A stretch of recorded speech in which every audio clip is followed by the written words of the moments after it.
Hello, Fruit Force. Once again, this is Captain Fruit reporting video, and today I'm testing out a new microphone with a new webcam that I just received today that I ordered. I needed a webcam because the one on my laptop stinks, and otherwise I didn't have any other version of webcam on my new super awesome desktop here for gaming and things like that.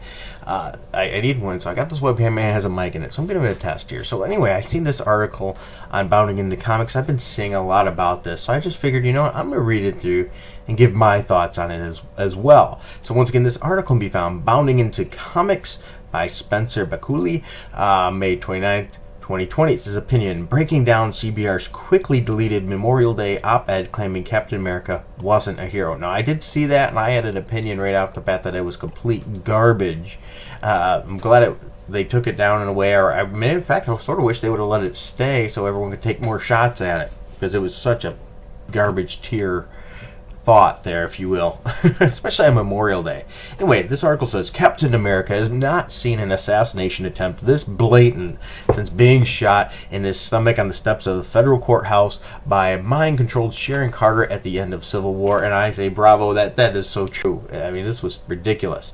On May 25th, the day of the American Memorial Day holiday meant to honor and recognize members of the military who lost their lives while serving the United States Armed Forces. CBR ran the declarative headline.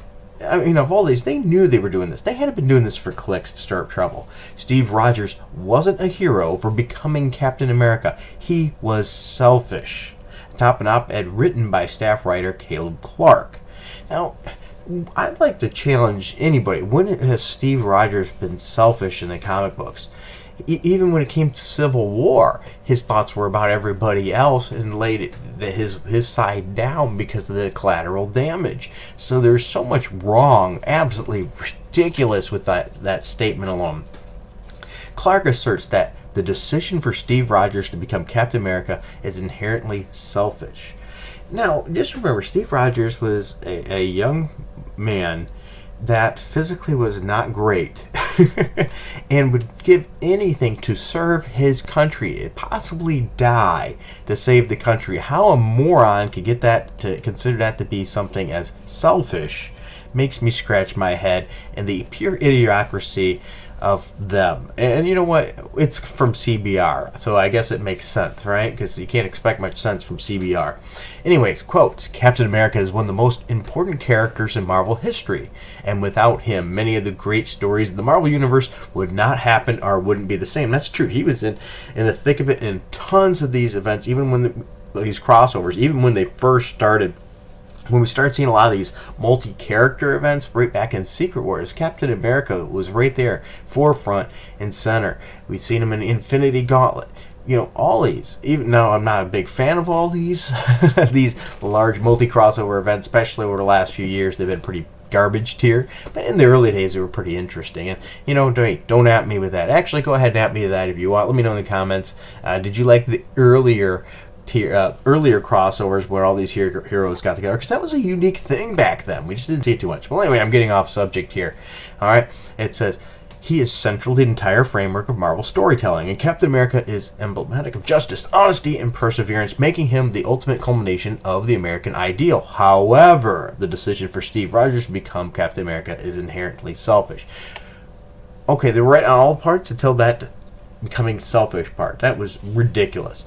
However, what Folks and Clark's article in the use of contradictory argument tactics analysis of two separate versions of the character as one and the same and bizarrely disingenuous interpretations of Captain America's character, actions, and legacy and service of assassinating the character of Marvel's first Avenger. Now, granted, he wasn't really Marvel's first Avenger. That's an MCU thing, right? Who is actually not one of the founding members of the Avengers, but it is what it is. So anyway, you know what? This picture summarizes how I felt like about Cap over the last few years. We have not had Captain America written well, really, in the past decade, I would say. Ever since Brubaker's run. Even then, during Brubaker's run, as much as I enjoyed it, there was some things I would argue against in that run. All right, so claiming that if one removes the context of what he would become, Steve's choice to become Captain America is rooted, ready at this, in a fetishization of the hyper-masculine rather than an innate desire to do good for his country. Clark bafflingly puts forward the point that Rogers should never have attempted to better himself. Now, being the better you, isn't that the American way? You be the best you can be. And he wanted to be the best him he could be to serve our country. Knowing that attempt after attempt, it was failure after failure, but he wanted to serve his country, even the way he was. He didn't say, I want to serve my country to become a better physical embodiment. I want to do it for this. No, they chose him to do that to him because he had such passion and wanted to do it. So lots of mistakes in the original and the CBR writer's thought process here. This is flying in the face of not only the human trait of self-improvement, but also the American dream of bettering one's position in life through hard work and determination. Bravo! Clark argues that Rogers solely wants to prove himself to his peers and his country. What? That makes no sense. It was never about, I want to prove myself to my country. He wanted to serve his country. That's a completely backwards argument there, making no sense whatsoever. So let's go to the article and the quotes here. This is a bold claim against America's golden boy, yet the context matters. Steve is initially someone unfit to serve on the front lines. Physically, yes. Mentally, absolutely not. He had all the tools and what was necessary. It's tough and hurtful, but in the reality of the situation, if his concern was truly how he could best serve his country, he would accept his station in life and make the most of it. Notice that. He will accept his station in life and make the most of it. That is not the American way. If that was the case, they'd say wherever you were born, whatever your parents did, that's just what it is. No, the American dream. We can all achieve more. We can be the best us that we can possibly be. That whole accept your station in life is a bunch of baloney. If that was the case, I wouldn't have had the successes I have, and many of you as well, if we just accepted that. That's a tired belief system of, I was born here, so this is all I'm ever going to amount to be. No, there is ways out. There is ways to improve yourself, and that's what makes Steve Rogers special. He was always the absolute best in every way he could be, not just physically. He could have tried becoming a merchant marine, train as an officer, or stay home and help the production of wartime materials. Sure, he could have. All those could contribute to the war like Steve supposedly wants to do, but that isn't good enough. Steve, in his eyes, had to be the one on the front lines. No, he just wanted to serve in his country. He never said where he wanted to be, actually. He wanted to do the best he possibly could. They seen that in him. This person clearly doesn't understand the character, which is a common thing, especially when people try to politicize Captain America and pick his political stance of where he would be. I see it all the time. Sometimes writers did sway one way and another. We've seen that context in the book, especially when they tried to make a political agenda out of it. And that's been done more than just recently, too. It's been done all throughout his Cap's career, if you will. It's understandable for a young man to want to prove himself to his peers and his country, yet even if deep down his intentions are altruistic, the steps he takes to pursue those interests are selfish. Now I want to point out something here. Where did you see all Steve's friends in the book? See, there wasn't really anything there to prove that those friends. I'm sorry, he just didn't see it. If anything, actually it was the opposite. He was beaten up as a kid. So there was so much ridiculousness here, proving this person really doesn't understand the character. They were just trying to write a hit piece article to get clicks, like that, as much as possible. And they continue, in Steve's mind, there is only one way to contribute to the war, and that just happens to be the way he wants to contribute. Once again, he never said that. Read the book. Come on, go ahead and read Captain America. Where does it say the only way he wants to contribute is if he gets his way? Otherwise, he doesn't. He never says that. He wants to contribute and serve his country so much that he put himself through it again and again. So this author here of this Bounding Comics article says, this version of Rogers is so detached from any source material that one would imagine Clark were talking about a completely separate character, and I agree with this take 100%. That person does not clearly know the character of Captain America, must not have read much of Captain America, that's for sure. Not only has Rogers never shown any selfish motivation for joining the war effort against the Axis, but multiple versions of the character have regularly been seen putting aside his pride and offering his assistance wherever possible. Absolutely bravo. I suggest CBR actually hire people that know comic books and read comic books. In the Marvel Cinematic Universe, Rogers begins his career in the USO, entertaining troops rather than fighting around on the ground. That is true as well.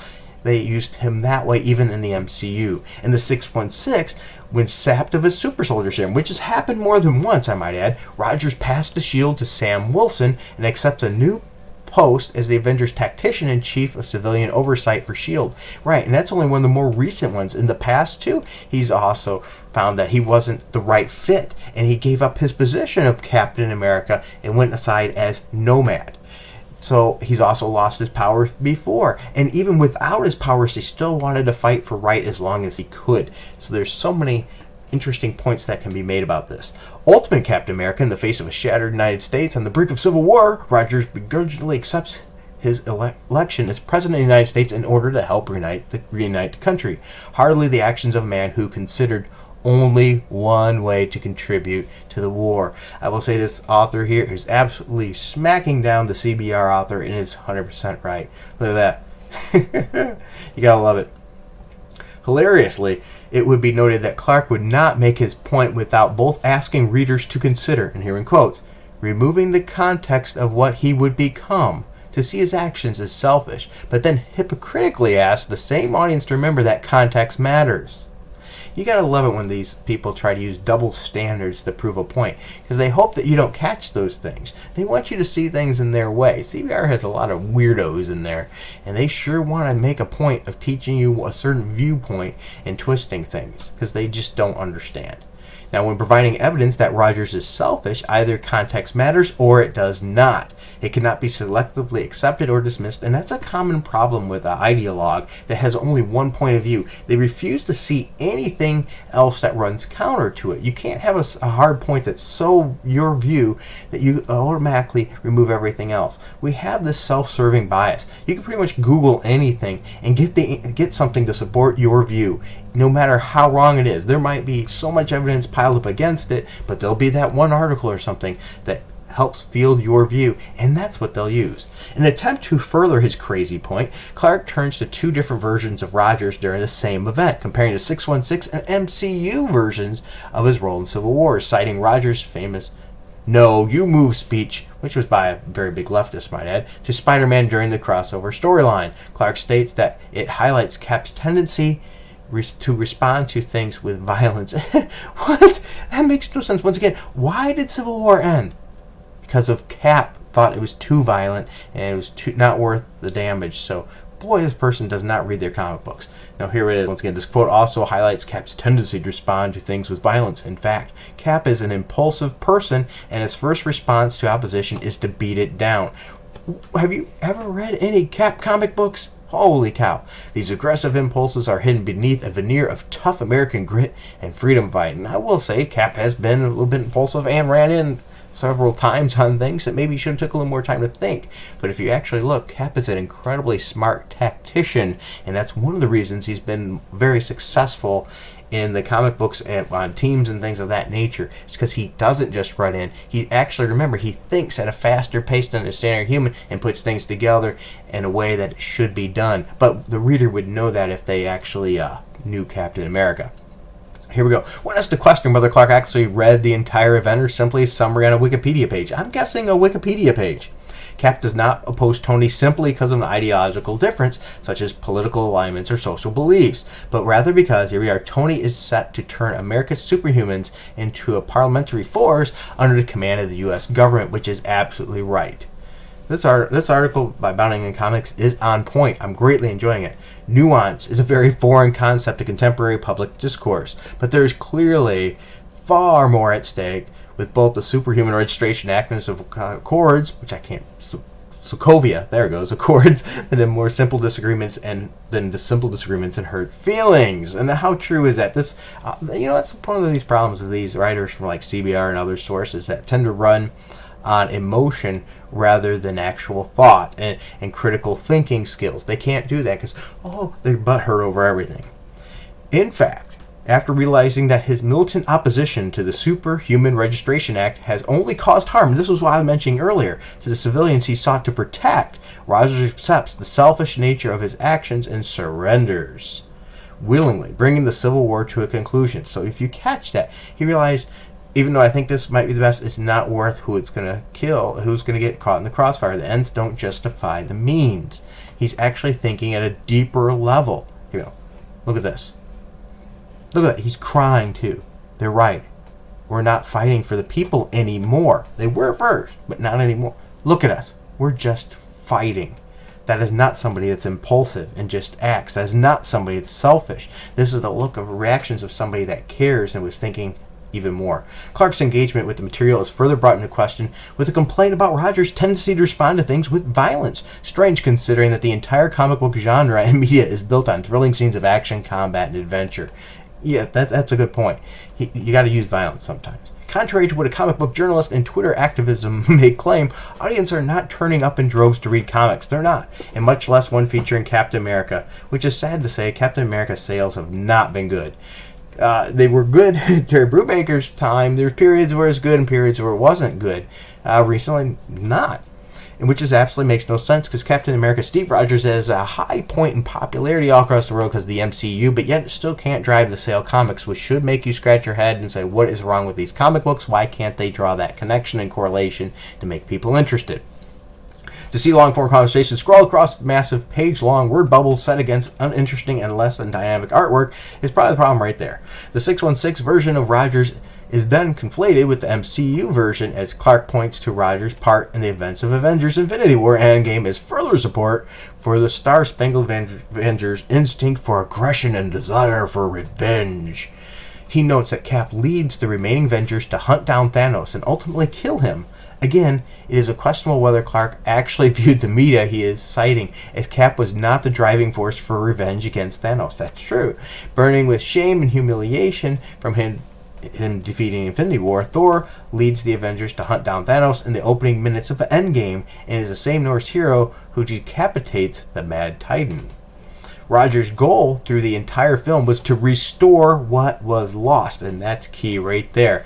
As this scene in a time traveler's quest for the Infinity Stones, engaging only in combat when faced with no other course of action, and that is very true. His goal is to get things back to the way they were before everything went bad. Though Clark portrays his article as an attempt to humanize Rogers, which it wasn't. His attempt was to sway people and get a different view of Rogers, much like these people that were claiming Bucky and Steve Rogers had something going on. It was nothing more than fan fiction dribbled up in their head to try to provide another way to please the alphabet community rather than what the character truly is. If a character is gay and things, that's perfectly fine, but one that is clearly not and has never been, it is not okay to change them just to meet your own social agenda.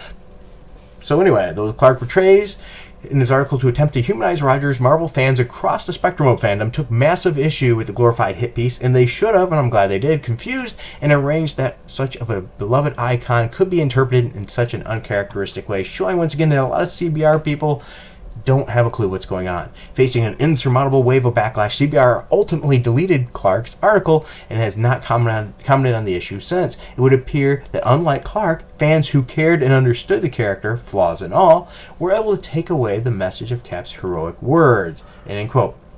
When the mob and the press and the whole world tell you to move, your job is to plant yourself like a tree beside the river of truth and tell the whole world, no, you move. No, he didn't say on the river of your beliefs, on the river of your opinion. It's based on what the truth is. What is the truth? And you don't move, which is not selfish at all, especially when you know sometimes standing up for the truth is going to do nothing but harm to you and yourself and make your life even worse. So, author Spencer McCooley, good job on this. Good response there. I really, really appreciate your writing on this article. If you haven't checked this out, I'm going to leave the site information in the info bar. I recommend you check it out yourself. And if you disagree with me on the thoughts of Steve Rogers and you thought Steve Rogers Captain America is selfish, by all means let me know in the comments. Challenge me, I dare you. I'm not saying you can't show maybe a sign of selfishness once in a while. We're all human, we do have that. But ultimately, any man that would fight the links that he has and laid down his life to do anything he could for the country is anything but selfish. All right, well, thank you for your time, and until next time, keep it frugal. I want to make sure I take a moment to thank the people that helped make this video possible. I consider you producers of this channel and of this show. Without your support, these videos would not be possible. So I'd like to thank Rags, Comic Boom, Pop Size, The Frag Minion, Warren JB, Lynchnut, David Osenwitz, sorry if I mispronounced your name, and A Penny for Your Dimes. I also want to thank the people that like to remain anonymous and anybody else that has contributed to this channel in the past. Without your support, these videos would not be possible. If you find yourself in a position you can help and you want to see your name here too as a producer credit, go ahead and look down in the links below. There will be a Patreon, a subscribe star, as well as a one-time donation, and you can see your name up here too. Thank you.